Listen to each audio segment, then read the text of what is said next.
Hey everyone. I was watching a video a while back. It was a YouTube station called, I think it's The Deep End, with Tyler Welsh.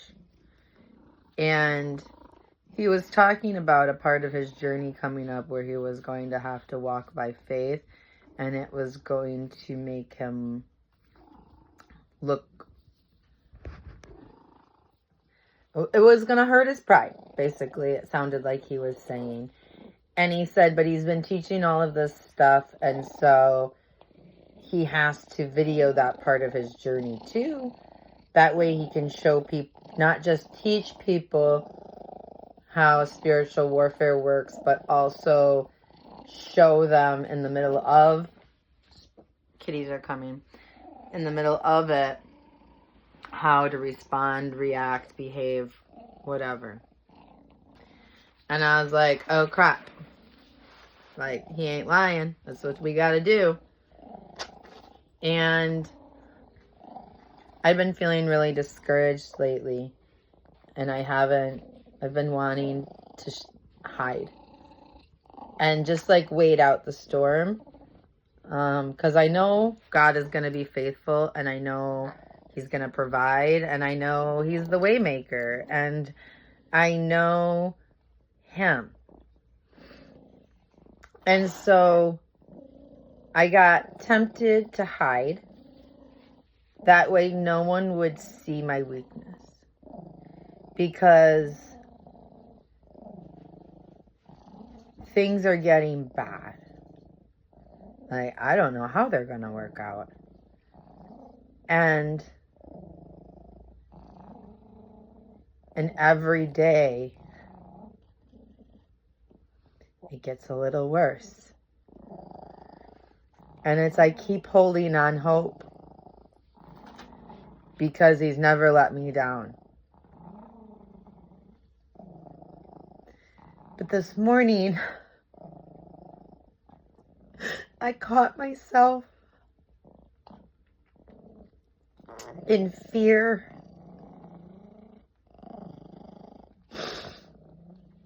I had a past client in my escort days. And when I switched to massage, he followed over and we kept it.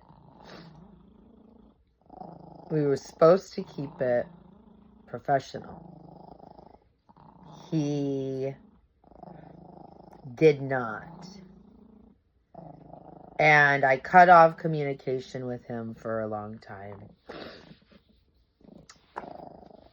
because he violated that against my consent.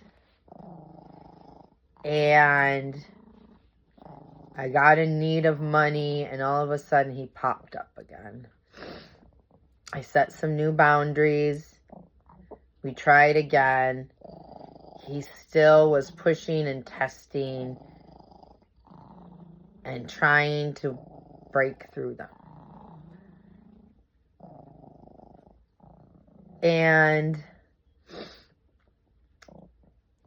this last time, I felt like the Lord told me I needed to set a hard boundary and not see him as a client anymore, instead of clarifying the boundary each time because he's playing dumb. I need to set a hard, firm boundary and just not see him as a client anymore. So dude went overseas, and I was like, oh, I gotta tell him. And he was coming back, and he asked if I had any time in my schedule for a massage. And I made excuses. I said no. But I didn't tell him I wasn't going to see him as a client anymore. And now here I am. And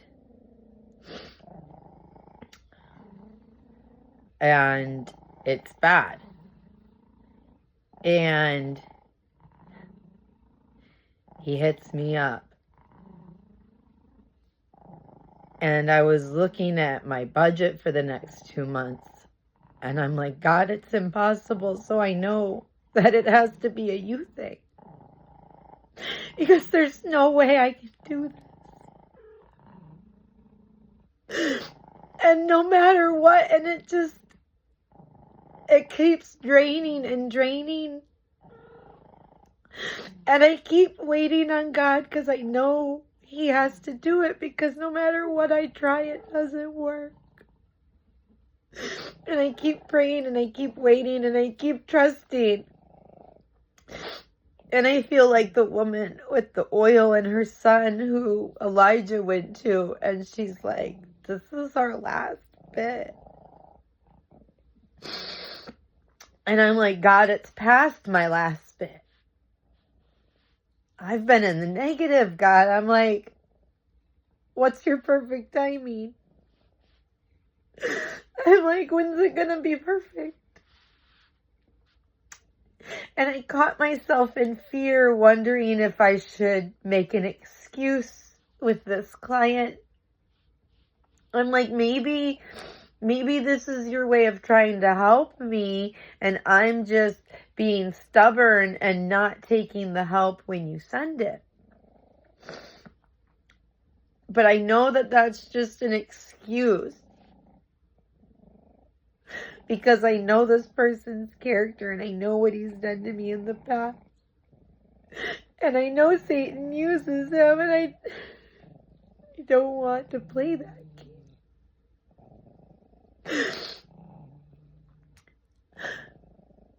And all of that story is just to tell you guys to hold on. Because the darker it gets, the more glory God gets. And this story is for His glory, and whatever happens, whatever impossible thing happens, because I can't find a way out, it's going to be a story for His glory. And that's what I asked Him to give me. And I went to my friend this morning and I started to ask his opinion, and I stopped because I knew I was a lack of faith. I knew it was fear that was making me question what I felt like God told me. And fear's from the enemy. And so I'd stop myself, and he had me tell him anyway. And he gave me such godly advice, and he's like, if God said no, that's what I'd go with. He goes, tell him and just wait. And I knew that's what I was supposed to do, but I was just so weak.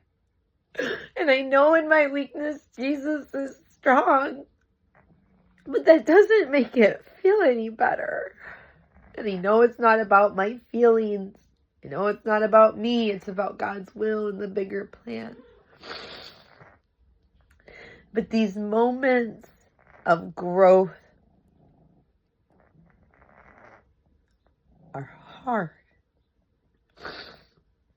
And I remember in the past what they used to do to me, and the way they used to spiral me into depression, and the way that they used to leave me motionless in fear, curled in bed for weeks or months, crippling anxiety. And now they motivate me to pray and to thank my God, to thank Jesus, because it's only ever turned out good. It's only ever turned out good. And so I don't have to see the way. I just have to know Him.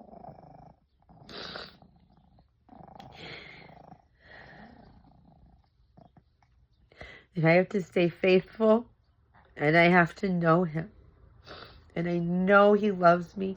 I know He will provide for me. I know He's going to take care of me. I know He's got a home prepared for me. I know He's restoring my health. I know He's restoring my mind. I know He's restoring my heart. I know He's made me new, and He's trying to teach me how to walk in that new strength and the confidence in Him and His Spirit. But I'm so weak. And I just pray and I ask him all the time to be the strength in my weakness, to be the joy in my pain, to be the peace in my storm. And I thank him for sharing those things with me. And I know he's faithful. And so I have to do my best to be faithful too, and not to act out in fear at the first glimpse of a storm cloud, or at the second, or at the boiling sea, or at the tornado. Because I have such faith and confidence in my God that I know he's going to have me in the eye of the storm. I know he's going to be able to let me rest and to give me joy. And I just have to be willing to receive it. And I don't know how to do that all the way, so I ask him to help me in my unbelief. I ask him to grow my faith, and I ask him to help me. I need a lot of help. And I know that he knows how to take care of me because he's proven it time and time again. And so I know. And I pray for the day that I have enough strength and enough courage to not let the fear enter in. And I'm so grateful that he's here with me and that he's patient and that he's gracious and merciful and that he's comforting. I love you guys. Obviously, he loves you more. I hope that you guys are able to lean on him, dig into his word. That's what I've been doing. And it gives me peace. So, I hope you guys have a great day.